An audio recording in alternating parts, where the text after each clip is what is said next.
Bismillahirrahmanirrahim. Kebetulan saya ini ahli tip betul, jadi insya Allah gampang.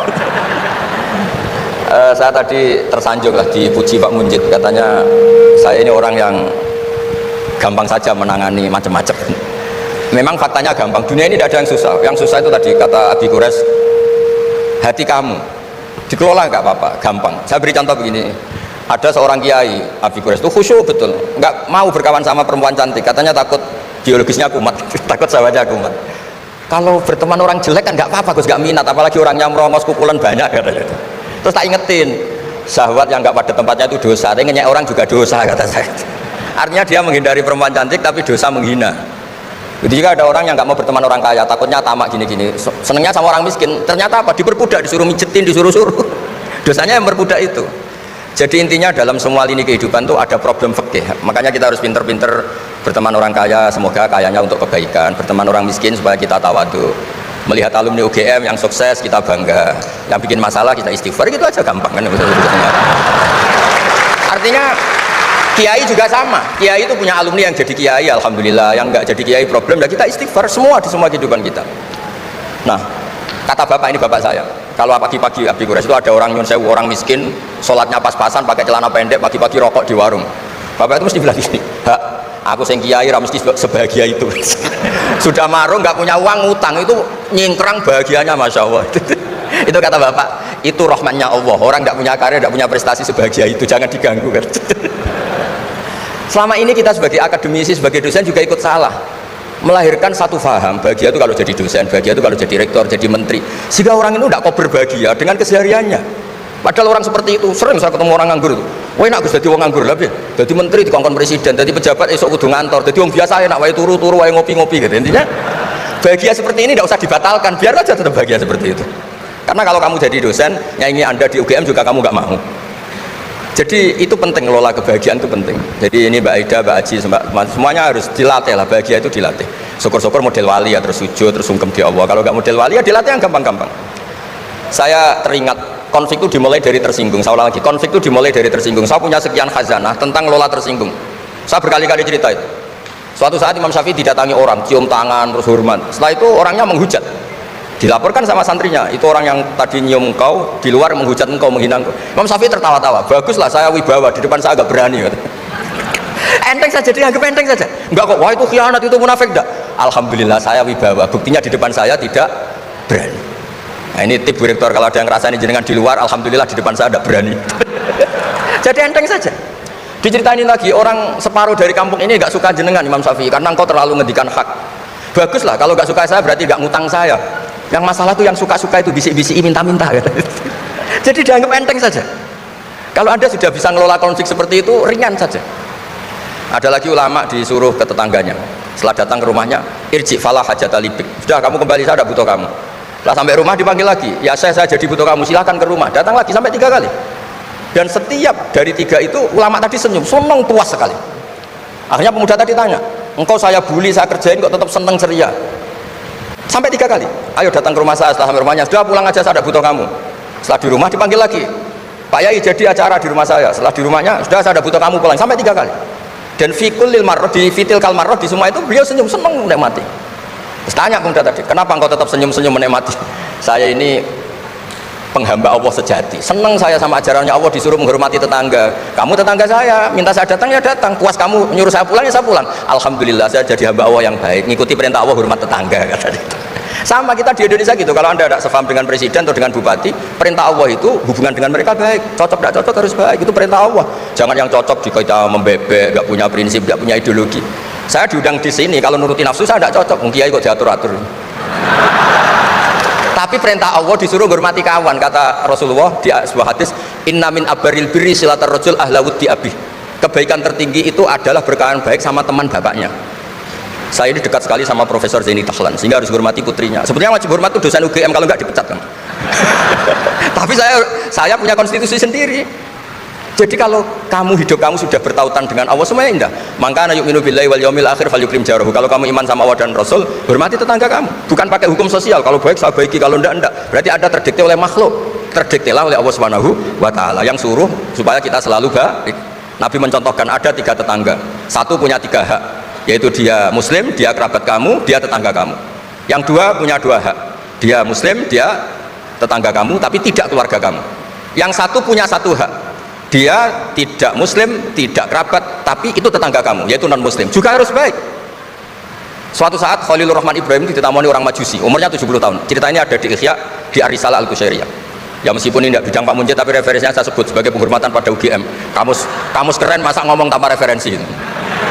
Nah itu nanti ini pasar gelap kata beliau. Kalau ada kiai yang referensinya tidak banyak, kata beliau pasar gelap katanya. Saya minta makan kali ini saja, kata Khalilur Rahman Ibrahim, hatta tuslima, kamu harus Islam dulu. Terus orang ini putus asa. Wallah itu sudah pulang setelah sekian meter sama Nabi Ibrahim, sama Allah. Nabi Ibrahim dikasih wahyu, ya Ibrahim, kamu tidak mau ngasih makan orang itu meskipun hanya satu hari? Tidak, karena dia masih kafir, non muslim. Utimuhu ala kufri sab'ina sanatan. Itu orang sudah umur 70 tahun, tidak pernah kelaparan. Sayang Tuhan saja ngasih makan, kamu manusia tidak mau. Jadi terus dipanggil akhirnya, ya Majusi sini, tak kasih makan. Kenapa kamu rubah? Ditegur sama Tuhan, karena kata Tuhan, saya yang Tuhan saja, yang dikafiri dia tak kasih makan, kok kamu manusia kok ribet. Akhirnya dikasih makan. Jadi contoh-contoh muamalah kebangsaan, beda agama itu cukup, referensi kita cukup. Yang nggak cukup adalah pikiran kita yang sempit, itu masalahnya, pikiran kita. Wong Islam itu kepenak, enak betul. Saya punya saudara, punya keluarga, saya tadi cerita Pak Kures. Wah itu haternya banyaknya bukan, tapi bilang ke saya, udah Gus, kita sama-sama wali. Syaratnya wali itu hanya dua, dicintai banyak orang atau dihujat banyak orang. Kalau dihujat banyak orang itu ngilangi dosa kan.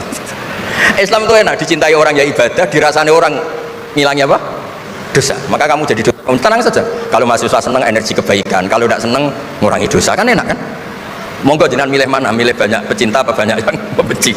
Tapi apapun itu, terus kembali ke Pak Kures tadi, yang semuanya dari semua itu adalah Allah Subhanahu wa Ta'ala. Kalau kamu nyari ridhonya Allah, enteng semua kan, sudah enteng betul. Menyabari orang yang menyinggung itu ya ibadah. La taghdab farad dadam miraron faqala la taghdab. Tersinggung nggak marah itu ibadah. Wal qadiminal ghaidha. Jadi itulah yang harus kita latih. Saya itu sering ijtihad ya, bukan dengan makna yang mutlak ijtihad biasa. Saya ini termasuk kiai yang susah diundang. Saya datang ke sini bukan sebagai UGM, Bu Ofa itu putra dari Profesor Zaini, jadi jangan GR Pak Munjid kalau saya diundang UGM terus Pak Jumawa undang, biasa aja. Biasanya bukan karena meremehkan UGM, memang ada aturannya. Kiai itu kan ya jaga hatinya, jangan-jangan diundang UGM mari takabur. Kan ya kita mikir, kalau nggak mau jangan-jangan takabur, diundang kok nggak mau kan ya mikir. Ini cerita Pak Kures, ini kisah nyata. Saya tuh pernah diterima kasih kiai kecil. Gus matur nuwun Gus jenengan nggak datangan. Oh iya. Kalau di dunia kiai itu kiai kecil kan diundang acara-acara kecil. Ya kira-kira salam tampil atau sewu lah kira-kira gitu. Gara-gara saya tidak datang dia lakon itu ya lakon dia yang disalami template, yang dicium. Oh itu kalau jenengan datang saya mahjub, saya tegak kanggo gitu. Jadi dianggap uang 200.000 itu dari saya. Ternyata menghadiri acara kecil itu tidak solusi juga. Kalau kita kiai besar datang ke acara kecil, ini namanya menghentikan rezekinya yang kecil. Itu ibarat toko besar dekat kelontong kecil gitu. Tapi kalau tidak datang, sombong betul setelah kiai besar diundang yang kecil nggak mau. Nah itu namanya istihad. Istihad itu satu pemikiran yang tadi yang diceritakan Mas Haji tadi. Mau tidak mau kita secara sosial itu berdebat.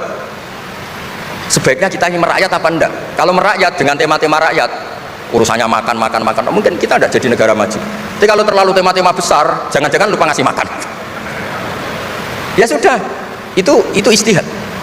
Ini yang terakhir saya cerita perbedaan pendapat. Dulu Al Haris Al Muhasibi itu pernah punya ide. Ini temannya Imam Ahmad, temannya Imam Syafi'i. Ya Imam Ahmad saya mau ngarang buku tentang menolak faham-faham Mu'tazilah, faham-faham yang nggak benar. Menurut Anda gimana? Jawabannya lucu. Jangan katanya. Kenapa? Sebelum Anda membantah mereka, meluruskan mereka, pasti Anda cerita argumentasi mereka. Ketika cerita argumentasi mereka, jangan-jangan mereka lebih tertarik argumentasinya Mu'tazilah daripada argumentasi Anda. Berarti Anda ikut menyebarkan kebid'ahan itu. Terus, oh iya. Nah ini mohon maaf, ini mahasiswa UGM yang masih muda-muda ini. Misalnya rektorat bikin pengumuman, nyun sewu ada gambar yang seronok, yang menarik, terus ditulis gini, jangan lihat ini, bahaya. Orang lihat tulisan jangannya apa ngelihat gambarnya? Nah, tidak semua kebaikan disebarkan itu baik, karena ini ada hitung-hitungannya. Saya sebagai ulama ahli sunnah misalnya, tahu madzhab Mu'tazilah, tahu madzhab yang lain-lain itu dari cerita ulama itu.